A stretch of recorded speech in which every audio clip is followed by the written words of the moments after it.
paling tinggi terus mutolaah kitab. Setelah mutolaah kitab ya wasik ya. Kayak saya kalau belajar ya asik. Ngalang-ngalain jagungan sama pegawai BUMN kalau saya sudah belajar. Terus dia bilang, enaknya apa jadi raja? Saya di sini nggak ada yang memerintahkan saya. Berarti saya dengan raja sama. Dan kelebihan saya juga tidak ada yang ganggu. Kalau raja masih banyak yang ganggu. Artinya bisa mengolah. Kalau sekarang enggak. Banyak kiai yang melihat pejabat itu kayak gimana? Wong kok mulyane ngono. Buka pintu aja enggak pernah. Mulyane kayak gitu. Yang jenis ini dia rugi, sudah iri, enggak punya kenikmatan sendiri. Ulama dulu itu bisa mengelola kenikmatannya sendiri dengan cara seperti itu. Makanya masyhur Sayyidina Ali itu kalau malam itu diantara sebab beliau tambah dekat sama Allah. Itu diantara wiridannya itu bukan kayak wiridan kita itu enggak. Wiridannya begini. Ya Allah, kafani izzan an takuna li rabban wa kafani fakhran an akuna laka abdan. Saya sebagai manusia ini sudah sempurna, punya Tuhan engkau. Tuhan yang maha dahsyat, maha top. Kayak apa nyesalnya saya kalau punya Tuhan yang hanya sebuah batu, hanya pahatan batu. Atau Tuhan yang mati, atau Tuhan yang kelaparan. Wa kafani fakhran an akuna laka abdan, dan saya ini bangga karena jadi hambamu. Jadi orang dulu itu nyembah Allah itu tidak harus dengan kalimat subhanallah akbar, tapi punya kesimpulan yang menjadikan mereka ini nyaman dengan Allah. Abu Yazid Al-Bustami itu diangkat jadi wali setinggi-tingginya, itu diantaranya itu, kalau wiridan bilang gini, ya Allah kenapa engkau ngasih makan saya, ini aneh. Kenapa engkau ngasih minum saya, itu aneh. Di mana-mana orang memberi itu ada kepentingannya. Misalnya majikan bayari karyawan karena ada kepentingannya. Malah kalau di fikih itu agak absurd. Fikih itu hubungan suami istri itu agak kacau kalau dalam fikih. Lelaki itu tidak wajib nafkah istrinya kalau tidak ngasih. Jadi kayak agak-agak transaksi. Dan istrinya punya hak nggak mau diajak kalau nggak dikasih nafkah. Jadi makanya dulu Mbah Mun itu kalau ngajar saya fikih itu ngajari wong perhitungan, maksudnya wong ambek bojo kok perhitungan. Tapi di mana-mana hubungannya orang itu begitu. Wong kenal kiai, nak rum loro kiai diatur ngene iki ora marem. Singkat cerita Bu Yazid itu tuh, ya Allah engkau zat yang luar biasa, engkau tidak butuh saya tapi ngasih saya. Ini fenomena aneh. Di mana-mana orang ngasih itu ada kepentingannya, apalagi pilkada. Wah itu tambah banyak kepentingan. Artinya dia bisa mensifati Allah dengan cara yang nggak kebayang orang lain. Allah itu tidak butuh kita. Tanpa kita sudah jadi Tuhan, tapi ngasih kita. Apa ya Allah alasan kau mengasihi saya? Engkau tidak butuh saya. Di mana-mana orang ngasih itu kan karena butuh. Misalnya kamu ngasih anak, apapun alasan ikhlas Anda ini karena nyaman. Anak ini menjadi hiburan. Tetap seneng ya. Ada unsur kamu itu dapat timbal balik, setidaknya seneng. Atau ngasih rival politik kamu, setidaknya ya karena safety lah kata tadi Pak Ari. Bergabung tak teman-teman. Pokoknya ada kepentingan. Tapi Allah ini zat yang nggak punya kepentingan, kemudian tetap ngasih.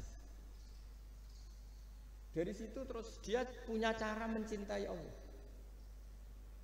Jadi wali-wali dulu itu punya cara untuk mencintai Allah. Dengan cara seperti itu. Makanya ada wali yang nangani orang-orang macam-macam. Kayak Gusme itu masyhur, dia nangani orang fasik, orang macam-macam. Dulu itu ya ada seorang wali itu jadi wali karena beli narkoba. Tapi bukan untuk diminum, untuk dimusnahkan. Tapi kalau sekarang nggak mungkin karena narkoba harganya sudah miliaran, triliunan. Kalau dulu mungkin. Jadi ceritanya itu kampung dulu kan terpisah-pisah oleh gunung, oleh apa. Singkat cerita si wali ini setiap ada bandar narkoba dulu pakai Homer. Homer kalau dulu arak. Dibeli sama dia. Dibeli terus setelah agennya pergi dilarungkan pokoknya dibuang. Begitu terus. Suatu saat si pengedar narkoba ini heran. Kampung situ itu selalu tak kirimin Homer kok gak ada yang mabuk. Tapi dibayar cash. Malah seorang ini meninggal wangi. Ternyata dia tidak ingin kampungnya itu mabuk sehingga dicegat di jalan supaya Homer ini tidak sampai ke kampung. Nah, Sekarang kan tidak mungkin narkoba semahal itu. Tapi apapun itu kembali ke ulama dan umaro. Alhamdulillah di Indonesia itu ulama yang mati-matian supaya generasinya tidak terlibat narkoba dengan cara ditakutkan neraka. Umaro juga melakukan itu dengan cara ditakutkan penjara. Nah, ini yang kita sama-sama ulama wal umaro apa? Tahu aman. Kita kerjasama dengan kapasitas masing-masing. Jadi penting sekali ngaji seperti ini supaya kita tahu bahwa khazanah-khazanah kita tentang dekat sama Allah itu macam-macam. Ini khusus ijazah ini sama Pak Bima Pak Aryo itu. Dulu Kiai Hamid Pasuruan terkenal wali. Dan di antara wirid dan dzikrul filin ada beberapa kata yang dari Kiai Hamid. Jadi dzikrul filin itu kalimatnya utamanya dari Gusmi Mbah Ahmad Siddiq, tapi ada beberapa kalimat yang dari Kiai Hamid Pasuruan. Saya tahu banyak lah karena bapak saya juga temannya Gusmi dan mbah saya kandung sepupu sama Mbah Hamid. Itu kalau ada orang sepuh-sepuh Pak Bima kayak jenengan Pak Aryo disuruh ngapalkan Quran, ya mereka protes. Masa saya hafal Pak? Sudah lah pokoknya ngapalkan. Ada yang 2 juz mati, 1 juz mati, karena ya sudah sepuh. Suatu saat ada ulama yang tanya, kenapa Mbah Hamid? Biar kamu dalam perjalanan di dunia tercatat ini bercita-cita hafal Quran, sehingga kalau mati berstatus man salaka thoriqan yaltamisu fihi ilman sahalallahu lahu thoriqan ilal jannah. Orang yang mati berorientasi ingin ngaji. Tapi kalau kamu tidak punya orientasi ngaji kan di otak kita andekan direkam Allah. Loh, coba hati kita andekan direkam Allah. Ingin kaya, ingin punya gunung, ingin punya alpat, ingin punya ini itu. Coba kalau itu nanti disetel di akhirat. Tapi kalau kamu ingin ngapalkan Quran kan setidaknya pas disetel ya keren. Ingin hafal Quran meskipun tidak hafal-hafal gitu. Ingin hafal itu tapi meskipun nanti kalau malaikatnya drengki ditambahi meskipun. Tapi insya Allah malaikat tidak ada yang drengki. Tapi andekan kita nanti tidak punya cita-cita ngaji, itu rekaman kita hanya itu. Ingin mapan, ingin kaya, ingin menguasai dunia. Betapa malunya kita kalau rekaman itu kita dengar di depan Allah. Padahal nanti niat ini yang dihitung. Famangkanat hijratuhu ilallah wa rasulih fa hijratuhu ilallahi wa rasulih. Orang yang orientasinya hijrah itu meninggalkan yang buruk menuju yang lebih baik hanya untuk Allah dan Rasul, maka ya dihitung ke sana. Jadi misalnya Pak Bima, Pak Aryo ngapalkan Quran, hafal-hafalnya. Tapi berarti perjalanannya ini mencari ridhonya Allah, itu ditulis. Tapi kalau kita orientasinya ingin mapan, ingin sejahtera, ya ditulis. Ini ingin punya rumah 2, ingin punya rumah di berbagai provinsi. Ini coba kalau itu nanti direkam. Terus ditanya Allah, inginnya kamu apa sih di dunia? Dan itu bisa menjadi status kita. Ngeri kan? Kita ketemu Allah dengan status tidak pencari Allah dan Rasul, tapi pencari kemapan. Itu cara Mbah Hamid untuk mendidik supaya orang itu orientasinya kepada Allah dan Rasul. Disuruh ngapalkan. Ini Pak Aryo cerita, bapaknya hanya disuruh ngapalkan apa? Rabbana dalam nafsana. Itu semalam nggak hafal apa. Dan alhamdulillah nggak hafalnya ditiru anaknya. Susahnya kemarin pas ngaji sama saya di kamar saya punya kantor di depan rumah saya. Ya nggak hafal-hafal. Bener-bener konsisten. Jadi dulu bapaknya itu ketemu Gus Mek di hotel, dia diajarin semalam nggak hafal. Akhirnya hafal lagi. Ya, tapi nunggu sekian tahun mungkin. Jadi yang penting, jadi ulama dulu itu pinter cara menuntun umat menuju Allah dan Rasul. Diajarin. Akhirnya ada dzikrul ghafilin. Penting orang itu menuju Allah dan Rasul. Setidaknya kalau direkam itu nanti saya ingin ya Allah dapat ridhomu. Kalau malam ilahi anta matlubi, wa ilahi anta maqsudi wa ridhoka matlubi. Meskipun semalam hanya dilafadzkan sekali, setidaknya Allah mencatat, ya Allah engkau yang kami cari, ridhomu yang kami cari. Kalimat itu kalau terulang-ulang itu menjadi mental dan lama-lama jadi status. Daripada sebelum tidur, kapan ya sugih. Dari Pak Bima, kapan gak jadi anak buah.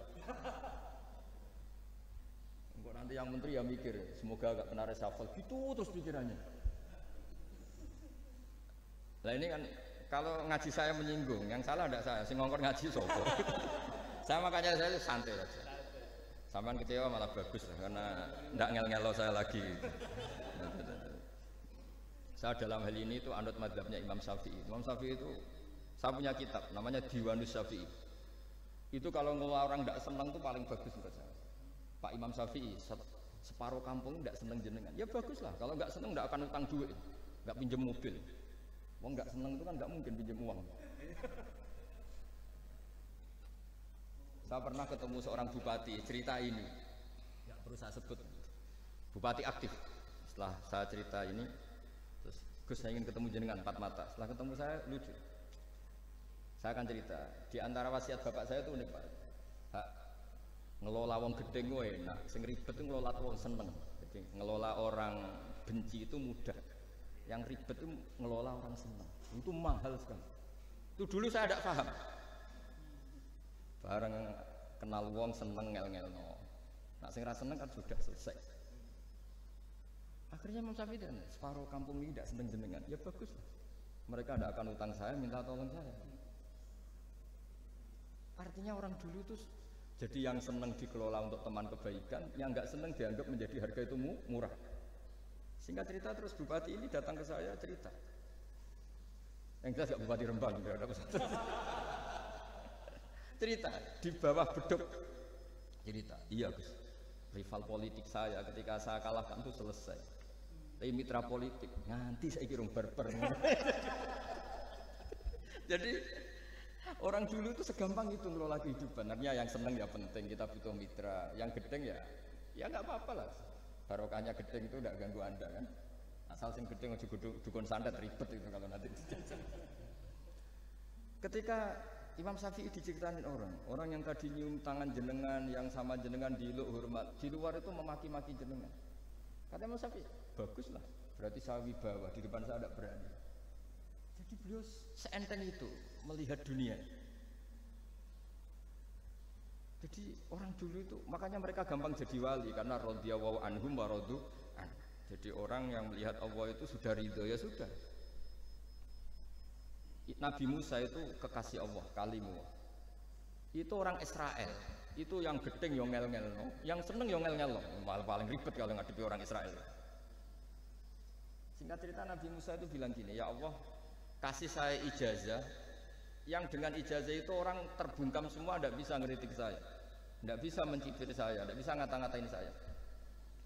Jawabnya Allah itu lucu. Ya Musa, hadza syai'un lam asna'hu li nafsi, fa kaifa asna'hu bika.